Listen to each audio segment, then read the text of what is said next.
Omukushabo ku President Museveni ashabira amadini okukwatanisa ahabwa entunguka y'ebyanga byabo.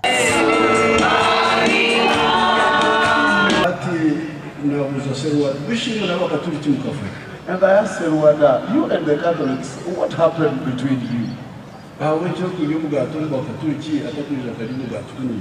is it that the one who takes bread in the Catholic Church doesn't come here and also eat the bread from you? And he wrote them down and he gave them and I read them.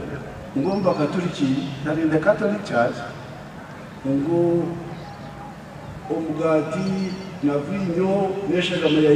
President Museveni abiraizire n'omukazi we Mama Janet okukwasa omuharo okukingaho ekiterane kimazire ebiro naho muri Mbarara kandi kyetabirwemu abanyadini batari bamwe na bamwe okuruga omu districts zitarikushushana. Shagabulanga atorine omwe omubeitu omukayeitu okuhereza rango omurembo ogu. Not because we are a righteous family, but because he is a gracious God. Tabo kugira weka yetu niyo kutuza yo kwishikira kwitabo kugira burahango ogu no munyambabazi.